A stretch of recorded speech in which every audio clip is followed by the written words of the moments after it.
Good morning students. आज हम modern periodic classification के बारे में पढ़ेंगे। देखिए, सबसे पहले इसका बेस समझ लीजिए।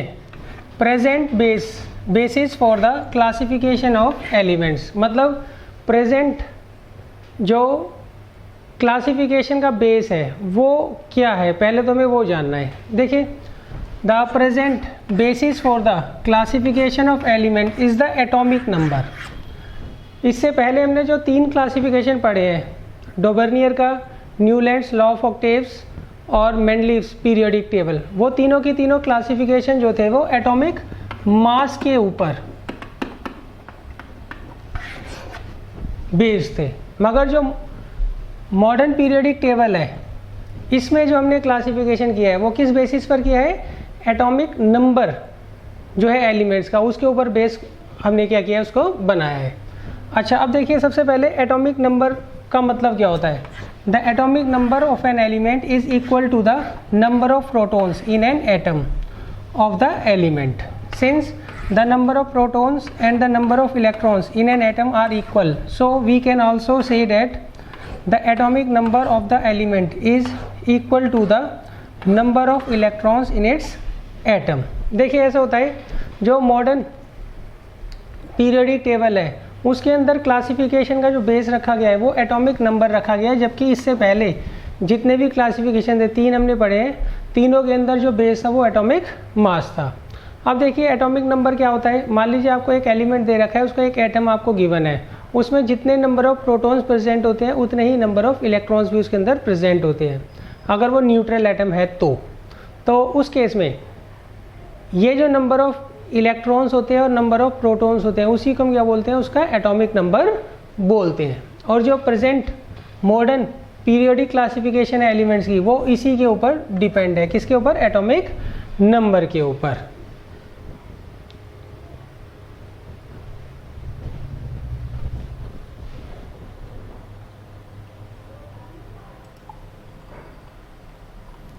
अब देखिए, इन 1913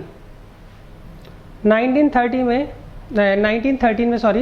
मूजले जो था, उन्होंने ये शो किया कि जो एटॉमिक नंबर होता है किसी भी एलिमेंट का is a more fundamental property than atomic mass and hence atomic number is a better basis for the classification of elements. देखिए, 1913 में मूजले जो थे उन्होंने ये शो किया कि एटॉमिक नंबर जो होता है किसी भी एलिमेंट का वो मोर फंडामेंटल प्रॉपर्टी होता है, किसके मुकाबले? एटॉमिक मास के मुकाबले। इसीलिए हमें जो है क्लासिफिकेशन करना चाहिए वो किसके बेसिस के ऊपर करना चाहिए? वो एटॉमिक नंबर के ऊपर करना चाहिए। अगर हम एटॉमिक नंबर के ऊपर, एलिमेंट्स के एटॉमिक नंबर के ऊपर हम क्लासिफिकेशन करते हैं तो वो बेटर चॉइस है in comparison to atomic mass के ऊपर हम क्या करें, उसको कैटेगराइज करें।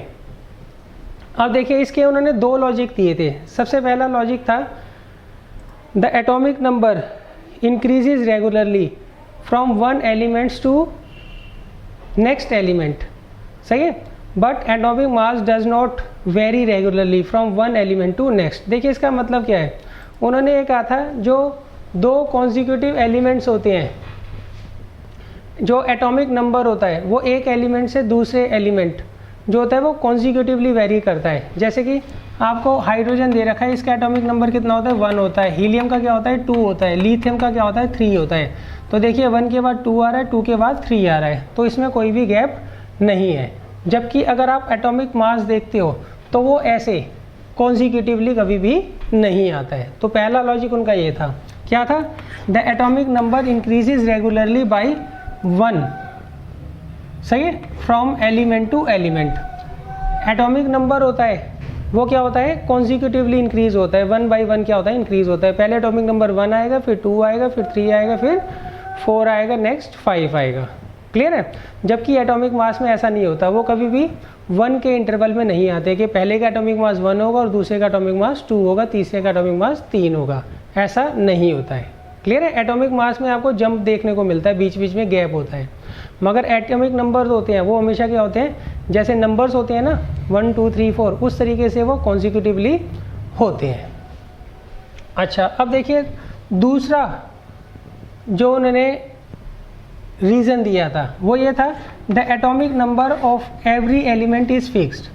जो एटॉमिक नंबर होता है वो हर एलिमेंट का क्या होता है, फिक्स होता है। But no two elements can have the same atomic number. इसका मतलब दो अलग अलग एलिमेंट्स का कभी भी एटॉमिक नंबर सेम नहीं हो सकता है। क्लियर है? तो देखिए दूसरा लॉजिक उन्होंने दिया था, जो एटॉमिक नंबर होता है हर एलिमेंट का वो फिक्स होता है, और कभी भी आपको ऐसा देखने को नहीं मिलेगा कि दो अलग अलग एलिमेंट्स के सेम एटॉमिक नंबर हो। मगर एटॉमिक मास जो होता है इसमें ऐसा नहीं होता है। सही है? एटॉमिक मास जो होता है वो वेरी करता है। जैसे हाइड्रोजन होता है, हाइड्रोजन में कुछ एक का एटॉमिक मास 1 यूनिट होता है, कुछ एक का 2 होता है और कुछ एक का 3 होता है। अब क्लोरीन है, कुछ का एटॉमिक मास 35 होता है, कुछ का एटॉमिक मास 37 होता है। जबकि ऐसा आपको कभी भी उसमें देखने को नहीं मिलेगा, किसमें, एटॉमिक नंबर के केस में देखने को नहीं मिलेगा। क्लियर है? अब जैसे मान लीजिए आपको कैटेगराइज करना है, तो उस केस में फ़ायदा क्या होता है, अगर आप एटॉमिक नंबर के हिसाब से कैटेगराइज करते हो तो वो हमेशा एक एक के डिफरेंस पर आते हैं। पहले एटॉमिक नंबर 1 आएगा, फिर 2 आएगा, फिर 3 आएगा, फिर 4 आएगा। सही है? एटॉमिक मास में ऐसा नहीं होता, एटॉमिक मास में बीच में कई जगह गैप भी आ जाता है। दूसरा, अगर आप दो डिफरेंट एलिमेंट्स को लेते हो तो उनका कभी भी एटॉमिक नंबर आपको मैच करता हुआ नहीं मिलेगा। दो अगर अलग एलिमेंट्स है तो उनका एटॉमिक नंबर भी क्या होगा, अलग होगा, मगर मास जो है आपको कई बार देखने को सेम मिल जाते हैं। क्लियर है? जैसा कि केस होता है कैल्शियम और आर्गन में, दोनों का जो एटॉमिक मास होता है वो कितना होता है बच्चों, 40 यूनिट होता है। दोनों का एटॉमिक मास कितना होता है, 40 यूनिट होता है। मगर ऐसा आपको एटॉमिक नंबर के केस में देखने को नहीं मिलेगा। अब देखिए ये हेनरी मूजले हैं। इसके बाद हम देखते हैं कि जो मेंडलीव पीरियोडिक टेबल में गलतियां थी वो किस तरीके से मॉडर्न पीरियोडिक टेबल में सही हो गई। क्लियर है? देखिए सबसे पहले था एक्सप्लेनेशन ऑफ आइसोटॉप्स। मेंडलीव ने कभी भी ये नहीं सोचा था कि आने वाले टाइम में आइसोटॉप्स जो होंगे वो डिस्कवर हो जाएंगे। सही है? जब आइसोटॉप्स डिस्कवर हुए तो मेंडलीव की पीरियोडिक टेबल में उनको प्लेस करने के लिए कोई भी जगह नहीं थी। क्लियर है? तो आइसोटॉप्स क्या होता है पहले तो वो समझ लीजिए। देखिए आइसोटॉप्स वो एटम्स होते हैं किसी भी एलिमेंट के जिनका एटॉमिक नंबर तो सेम होता है मगर मास क्या होता है उनका अलग होता है। जैसे क्लोरीन ले लीजिए आप। सही है? एक का मास जो होता है 37 होता है और एक का कितना होता है 35 होता है। सही है? कुछ क्लोरीन के ऐसे एटम्स होते हैं जिनका मास 35 होता है और कुछ ऐसे होते हैं जिनका मास क्या होता है 37 होता है। क्लियर है? मगर इनका एटॉमिक नंबर क्या होता है हमेशा सेम होता है। एटॉमिक नंबर दोनों का क्या होता है 17 होता है।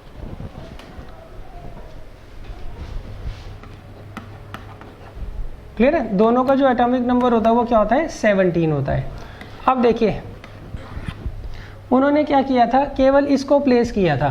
क्लोरीन का जो 35 क्लोरीन एटम का जो 35 वाले एटम्स थे उसको वो प्लेस करके चले गए थे। मगर बाद में जब क्लोरीन का दूसरे आइसोटॉप्स की डिस्कवरी हुई तो उस केस में इसको रखने की कोई भी जगह नहीं मिली। क्लियर है? ऐसे ही हाइड्रोजन होते हैं। हाइड्रोजन के 3 आइसोटॉप्स होते हैं।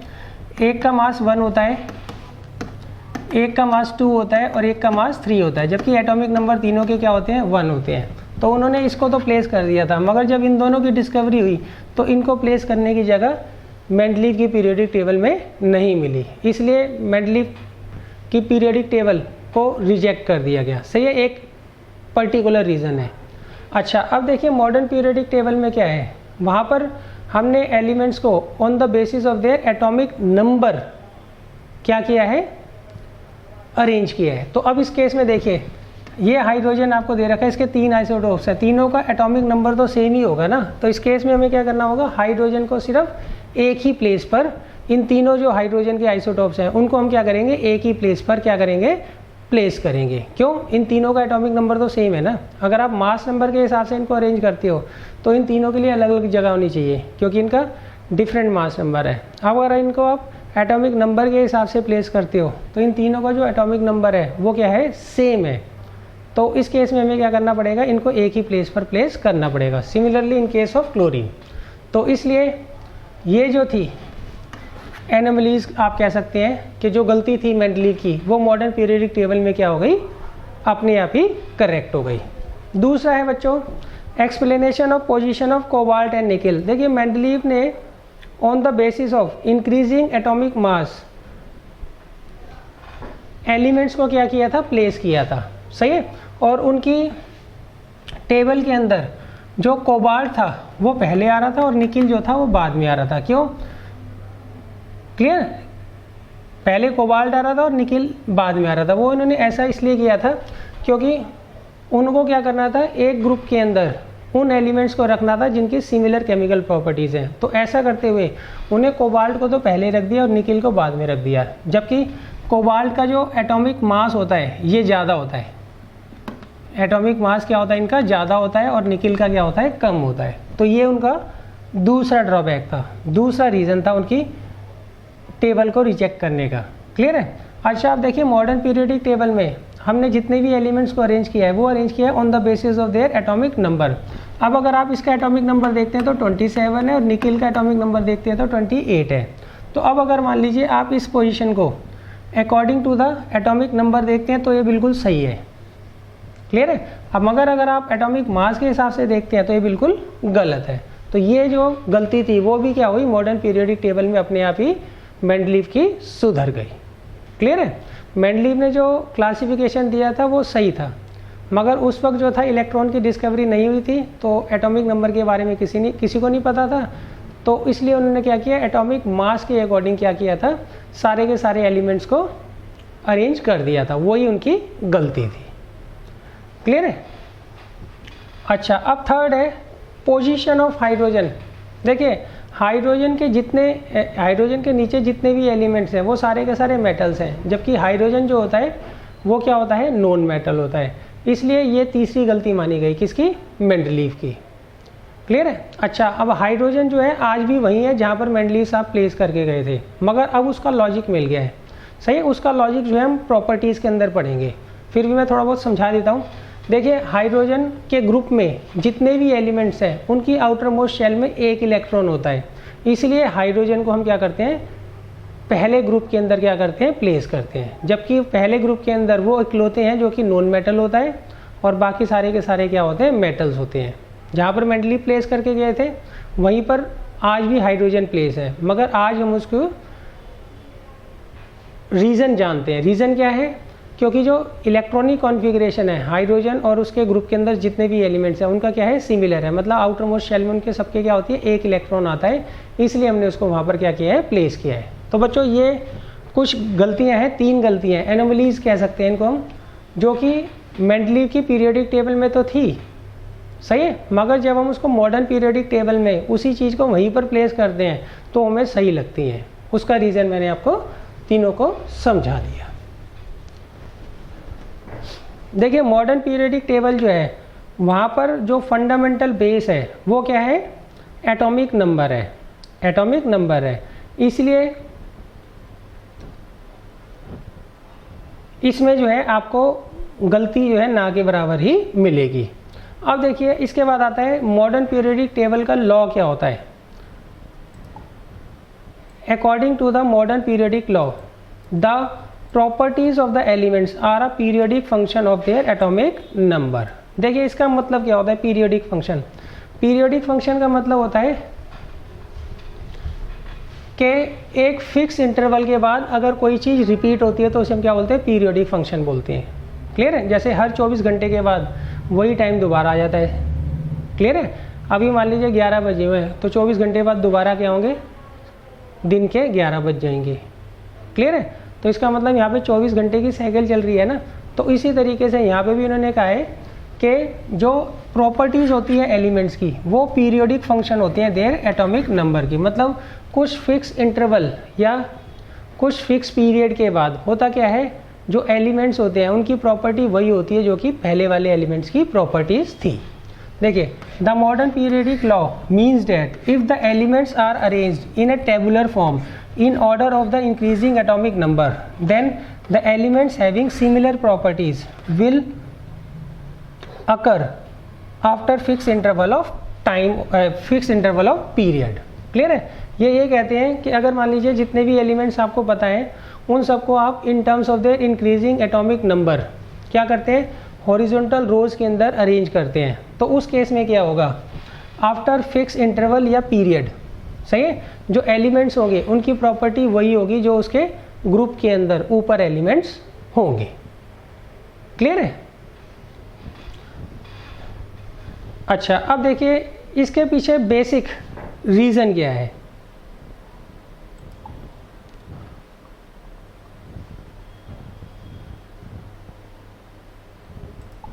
देखिए इसके पीछे बेसिक रीज़न ये है कि होता क्या है कि after fix interval of period, सही, after fix interval of period होता क्या है, जो एलिमेंट्स होते हैं उनकी जो आउटर मोस्ट शेल में इलेक्ट्रॉन्स होते हैं वो क्या होते हैं, सेम होते हैं। जैसे मान लीजिए हाइड्रोजन है, हाइड्रोजन की आखिरी शेल में कितने इलेक्ट्रॉन होते हैं, एक। लिथियम की आखिरी शेल में कितने इलेक्ट्रॉन होते हैं, एक। सोडियम की आखिरी शेल में कितने इलेक्ट्रॉन्स होते हैं, एक। सही है? तो अब देखिए इन सब की आखिरी शेल में कितने इलेक्ट्रॉन्स हैं, एक इलेक्ट्रॉन है। तो इस केस में क्या होगा, इनकी जो केमिकल प्रॉपर्टीज़ होंगी वो क्या होंगी, सेम होंगी। सही है?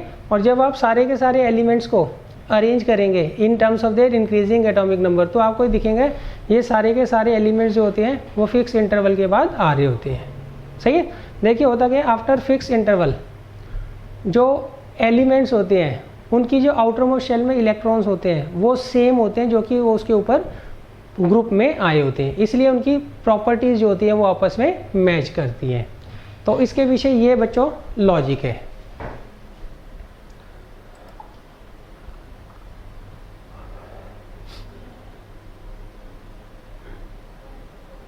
अब देखिए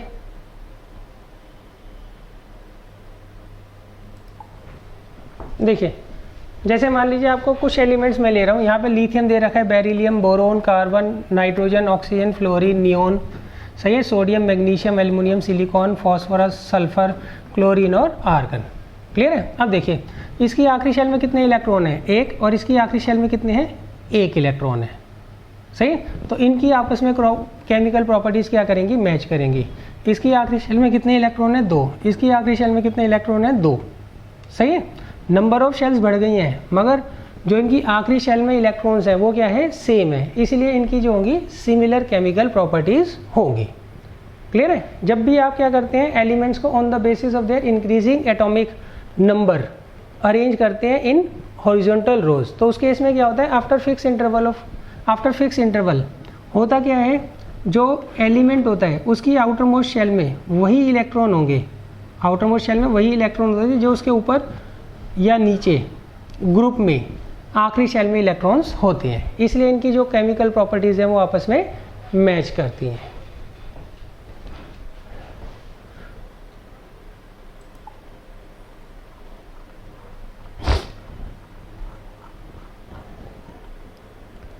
अब देखिए इसके बाद हम पढ़ते हैं मॉडर्न पीरियोडिक टेबल और long form of periodic table.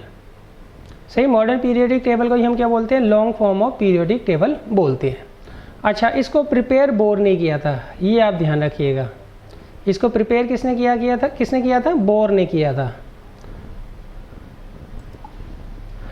अब देखिए सबसे पहले तो आप ये ध्यान रखिएगा, इसको बोर ने प्रिपेयर किया था, मतलब इसका जो फार्मूला था, रूल था, वो किसी और ने दिया था।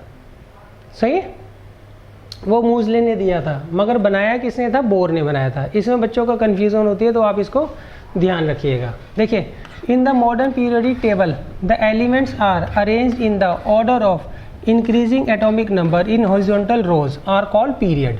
देखिए हम क्या करते हैं, इसमें जितने भी एलिमेंट्स होते हैं उनको इन terms of their increasing atomic number क्या करते हैं, हॉरिजॉन्टल रोज के अंदर क्या करते हैं, अरेंज करते हैं, उन्हें हम क्या बोलते हैं, पीरियड बोलते हैं। देखिए इस तरीके से हम हॉरिजॉन्टल रोज के अंदर क्या करेंगे, यहाँ बना देता हूँ, इस तरीके से हॉरिजॉन्टल रोज में हम क्या करेंगे, इसको सारे के सारे एलिमेंट्स को क्या करते हैं, हम अरेंज करते हैं, इन्हें हम बोलते हैं पीरियड। ये पीरियड 1, ये पीरियड 2, ये पीरियड 3, ये पीरियड 4।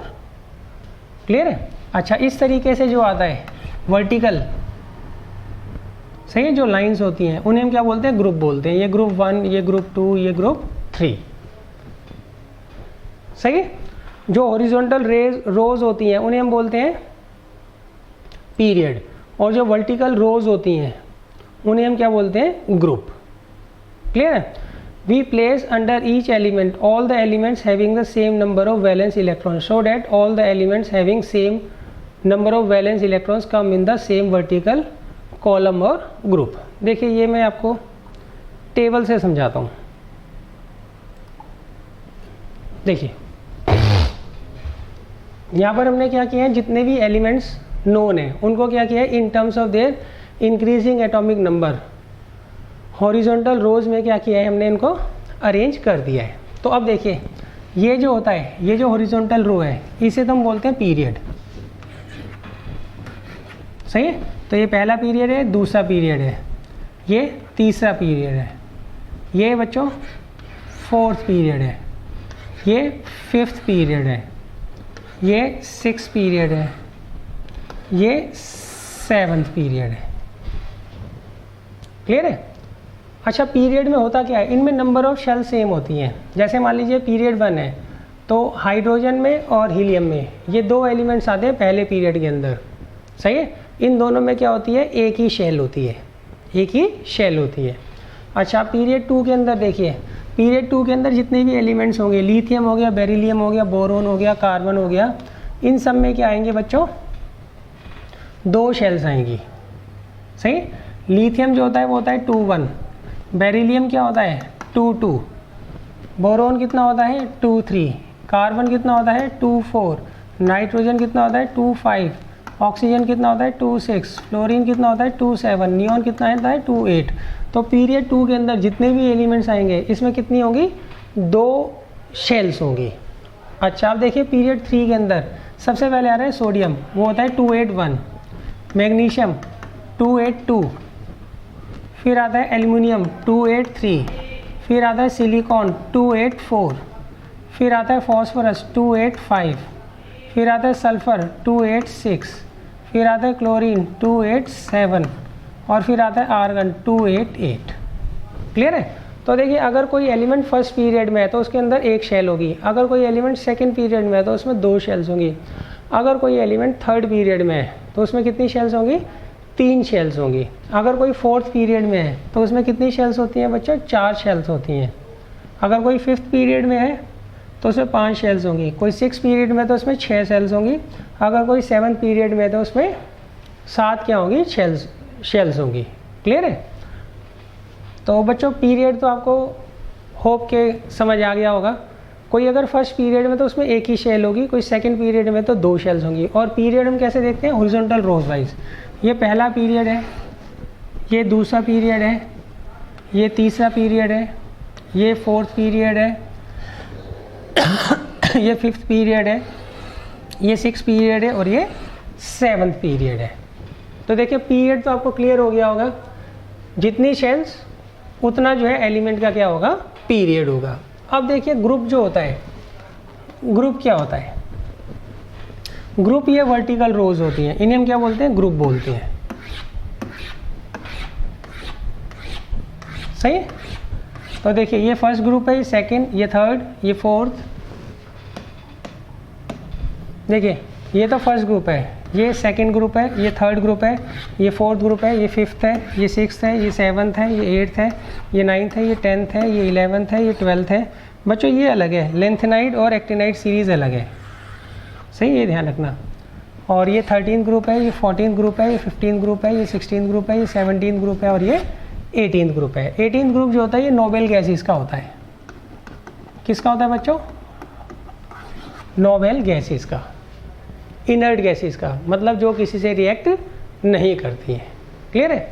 अच्छा, पीरियड का तो हमें पता लग गया, अगर किसी का फर्स्ट पीरियड है तो उसके एक शेल होगी, किसी का सेकंड पीरियड है तो सेकंड शेल होगी, किसी का थर्ड पीरियड है तो थर्ड शेल होगी, सॉरी 3 शेल्स होंगी, किसी का फोर्थ पीरियड है तो उसमें 4 शेल्स होंगी। क्लियर है? अच्छा, ऐसे ग्रुप में क्या होता है, देखिए ग्रुप में ना जो आउटर मोस्ट शेल के इलेक्ट्रॉन्स होते हैं वो थ्रू आउट ग्रुप सेम होते हैं। जैसे मान लीजिए आपको पहला ग्रुप दे रखा है, ये पहला ग्रुप है बच्चों, इसके हर एलिमेंट की आखिरी शेल में एक इलेक्ट्रॉन होगा, आखिरी शेल में बच्चों। सही है? ये ध्यान रखना, आखिरी शेल में क्या होगा, एक इलेक्ट्रॉन होंगे। सही?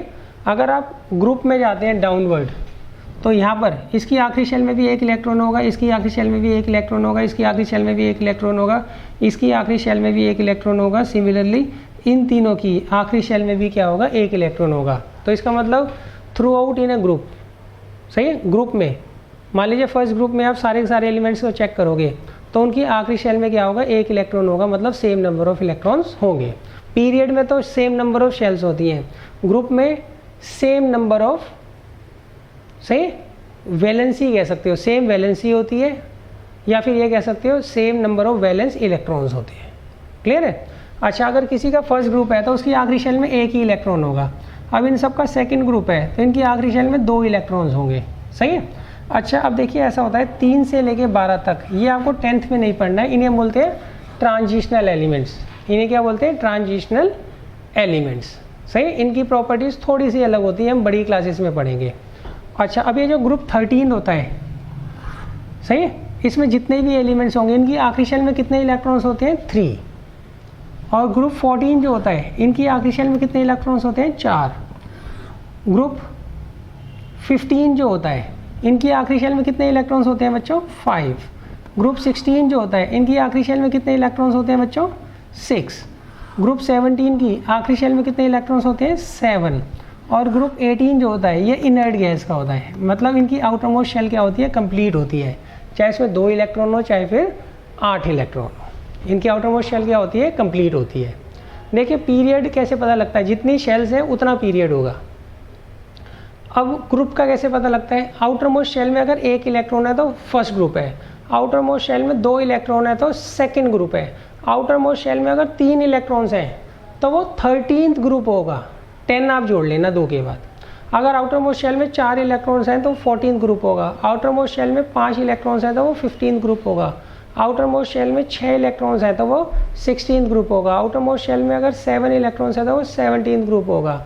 और आउटर मोस्ट शेल अगर कंप्लीट भरी हुई है, चाहे वो 2 से भरी हो चाहे 8 से भरी हो, तो उस केस में वो क्या होता है, इनर्ट गैस होती है, नोबेल गैसेस का क्या होता है, ग्रुप होता है। अब देखिए जो मॉडर्न पीरियडिक टेबल है इसमें 7 तो पीरियड है और 18 जो है वो आपको क्या दिए हुए, इन्होंने ग्रुप दिए हुए हैं। ग्रुप में same number of valence electrons होते हैं और पीरियड में सेम नंबर ऑफ शेल्स होती हैं, ये आप ध्यान रखिएगा। अच्छा, इसके अलावा देखिए नीचे यहाँ पे 2 सीरीज़ दे रखी है, लेंथेनाइट सीरीज़ और एक्टेनाइट सीरीज़, सही। देखिए लेंथेनाइट सीरीज़ जो है वो यहाँ से स्टार्ट होती है, इसका एटॉमिक नंबर कितना दे रखा है आपको, 57 दे रखा है। क्लियर है। तो देखिए ये इस प्लेस पे देखा है ना 57 to 71, तो ये सारे के सारे एलिमेंट्स ये रहे, सही। यहाँ पे लिखा है 89 to 102, ये इन्होंने गैप करके यहाँ नीचे लिख रखे हैं, सही है। अब देखो हो क्या रहा था, जब इन एलिमेंट्स को हम यहाँ पर प्लेस कर रहे थे तो ये पूरी की पूरी टेबल जो थी ना एक पेज में नहीं आ रही थी, एक जगह नहीं आ रही थी। क्लियर है। और एलिमेंट्स जो थे वो डिसबैलेंस हो रहे थे, मतलब हमें यहाँ पे एलिमेंट्स को एक तो in terms of their increasing atomic number horizontal rows में क्या करना होता है, अरेंज करना होता है। और दूसरा ये भी देखना होता है एक ग्रुप के अंदर जितने भी एलिमेंट्स आए उन सब की केमिकल प्रॉपर्टीज़ क्या हो, सेम हो, सही है। तो जब हम इन एलिमेंट्स को यहाँ पर प्लेस कर रहे थे तो नीचे से टेबल क्या हो रही थी, बड़ी हो रही थी और ये एक पेज में नहीं आ रही थी, सही है। और एलिमेंट्स जो थे वो भी क्या हो रहे थे, आगे पीछे हो रहे थे, मतलब मिसमैच हो रहा था प्रॉपर्टीज़ का। तो इसलिए उन्होंने क्या किया, ये जो 57 to 71 और 89 to 103 वाली जो एलिमेंट्स थे उनको उन्होंने क्या किया, अलग से टेबल के बाहर अलग से इन्होंने क्या किया, यहाँ पर प्लेस कर दिया। वो इसलिए प्लेस किया ताकि ये सारे के सारे एलिमेंट्स जो है एक ही टेबल के अंदर आ जाए। अच्छा, इसमें 2 सीरीज़ होती हैं, एक होती है लेंथेनाइट सीरीज़ और एक होती है एक्टेनाइट सीरीज़। लेंथेनाइट सीरीज़ वो सीरीज़ होती है जिसका पहला एलिमेंट लेंथेनम होता है, एक्टेनाइट सीरीज़ वो सीरीज़ होती है जिसका पहला एलिमेंट क्या होता है, एक्टिनाइड होता है। तो ये आप बच्चों ध्यान रखिएगा। क्लियर है।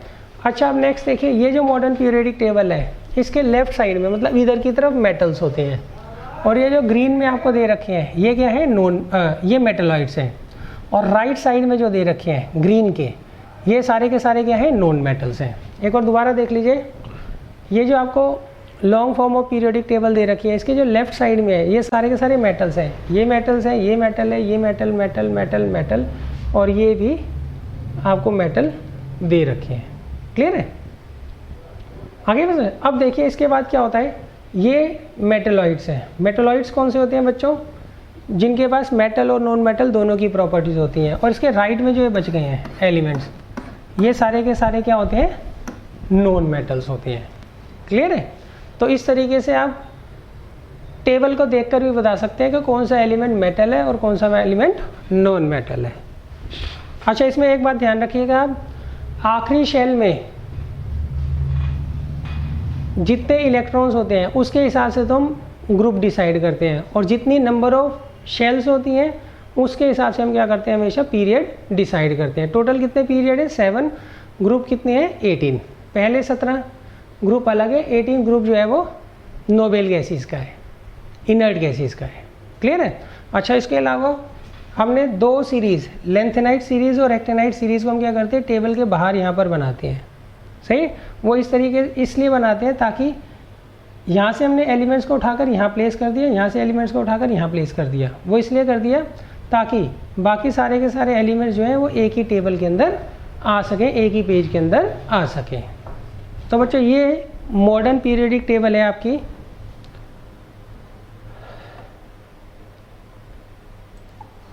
अच्छा, इसमें आप एक बात ध्यान रखिएगा, 3 से लेके 12 तक जो ग्रुप हैं वो आपको इसमें नहीं पढ़ने हैं। उनके पीछे रीज़न ये है, ये सारे के सारे ट्रांजिशनल एलिमेंट्स होते हैं, ये आप बड़ी क्लासेस के अंदर पढ़ेंगे। अब देखिए जो फर्स्ट पीरियड होता है उसमें 2 एलिमेंट्स होते हैं और उसे बोलते हैं वेरी शॉर्ट पीरियड। क्या बोलते हैं? Very short period. और दूसरा जो पीरियड होता है उसमें टोटल कितने एलिमेंट्स होते हैं बच्चों? 8 एलिमेंट्स होते हैं और इसे बोलते हैं शॉर्ट पीरियड। थर्ड पीरियड जो होता है उसमें भी 8 एलिमेंट होते हैं, इसे भी हम क्या बोलते हैं? शॉर्ट पीरियड बोलते हैं। फोर्थ पीरियड जो होता है इसमें 18 एलिमेंट्स होते हैं, इसे बोलते हैं लॉन्ग पीरियड। फिफ्थ पीरियड जो होता है इसमें भी 18 एलिमेंट्स होते हैं और इसे भी हम क्या बोलते हैं? लॉन्ग पीरियड बोलते हैं। सही? सिक्स पीरियड जो होता है उसमें 32 एलिमेंट्स होते हैं और इसे बोलते हैं वेरी लॉन्ग पीरियड। क्या बोलते हैं? Very long period. और सेवंथ जो होता है, सही, इसके अंदर बाकी के रेस्ट ऑफ द एलिमेंट्स होते हैं और इसे हम क्या बोलते हैं? इनकम्प्लीट बोलते हैं। क्या बोलते हैं? इनकम्प्लीट पीरियड इसे बोलते हैं।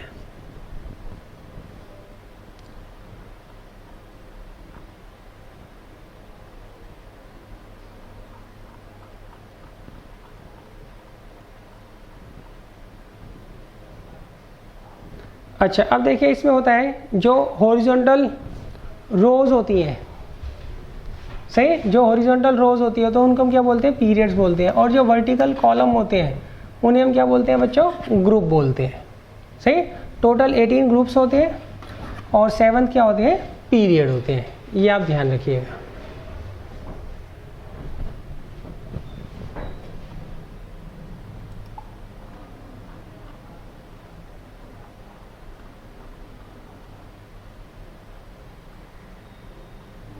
अब देखिए आपको बता ही दिया मैंने, the elements with atomic number 57 to 71 are called lanthanide series. क्यों? क्योंकि इनका जो पहला एलिमेंट होता है वो होता है lanthanum. And the elements with atomic number 89 to 103 are called actinide series. क्यों? इनका जो पहला एलिमेंट होता है वो एक्टिनम होता है। सही? अच्छा, these two series of elements having similar properties and they have been placed in 2 rows at the bottom of the periodic table so that periodic table can fit on a single page। सही?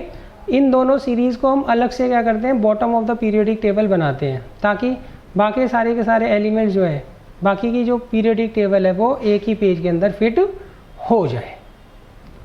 Clear है? अच्छा, अब देखिए यहाँ पर आपको metalloids दे रखे हैं जो कि मेटल्स और नॉन मेटल्स को क्या करते हैं? सेपरेट करते हैं टेबल के अंदर। मेटलॉइड्स कौन कौन से होते हैं? Boron, silicon, germanium, arsenic, antimony, tellurium, polonium. ये सारे के सारे क्या होते हैं? मेटलॉइड्स होते हैं जिनकी प्रॉपर्टीज मेटल्स और नॉन मेटल्स दोनों से मैच करती है। क्लियर है? अब देखिए, अब मैं आपको पोजीशन ऑफ हाइड्रोजन बता देता हूँ।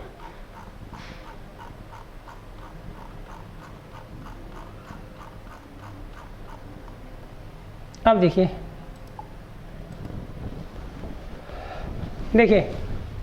अब मैं आपको पोजीशन ऑफ हाइड्रोजन बताता हूँ कि भाई कैसे जस्टिफाई हुई है। देखिए मैंने कहा है यहाँ पर सारे के सारे क्या होते हैं, मेटल्स होते हैं, इधर क्या होते हैं, नॉन मेटल्स होते हैं, और बीच में ये जो ग्रीन कलर के हैं ये क्या है, मेटलॉइड्स हैं।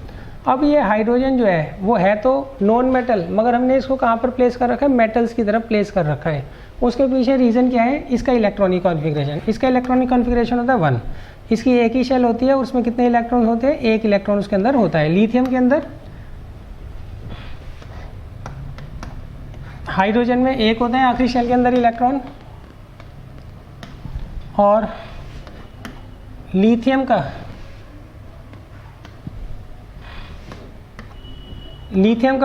इलेक्ट्रॉनिक कॉन्फ़िगरेशन होता है 2,1, मतलब पहली शेल में 2 इलेक्ट्रॉन होंगे, दूसरी में 1। सोडियम का 281, सही।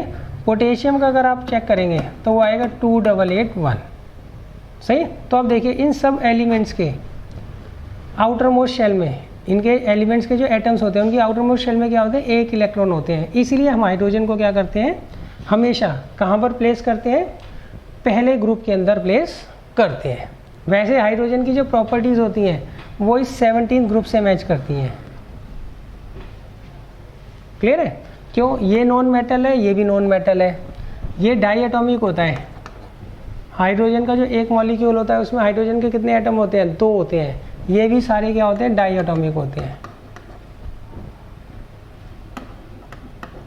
क्लियर है?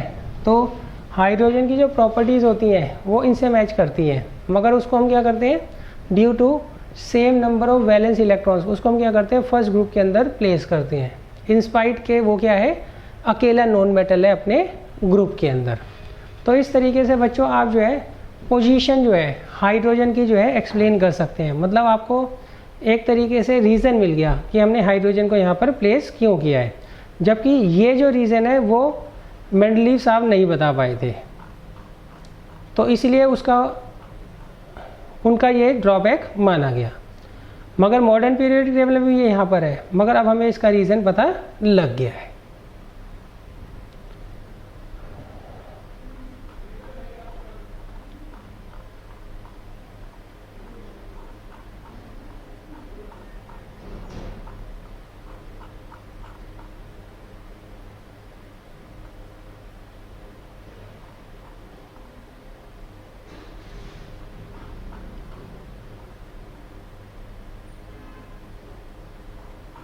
अब देखिए मैं आपको कुछ क्वेश्चंस करवाता हूँ जिससे कि आपका जो कॉन्सेप्ट है ज़्यादा क्लियर हो जाएगा।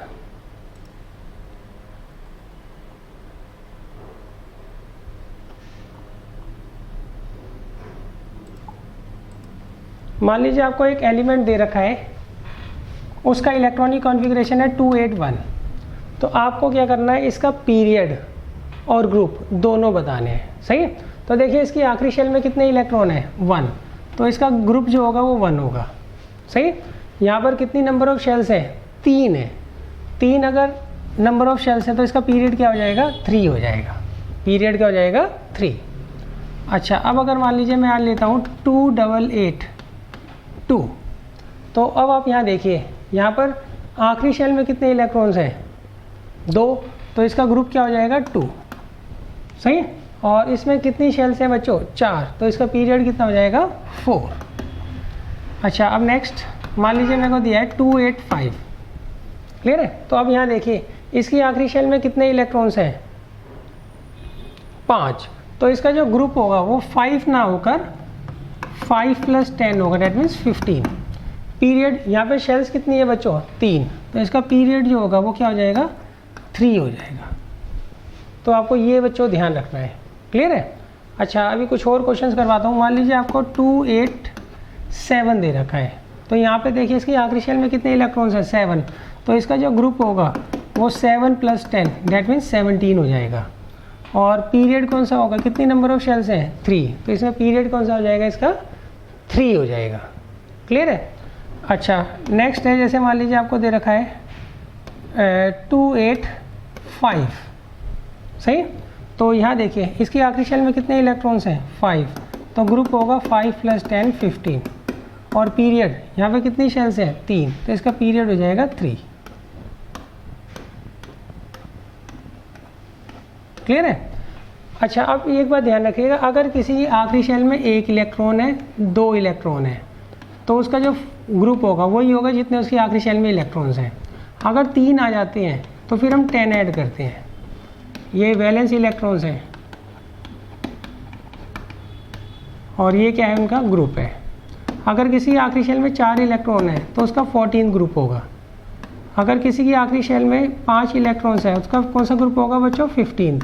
अगर 6 इलेक्ट्रॉन है तो कितना होगा 16, 7 है तो 17, 8 है तो सही 8 हो या 2 हो, अगर उसकी आउटर मोस्ट शेल कंप्लीट है। जैसे हीलियम होता है बच्चों,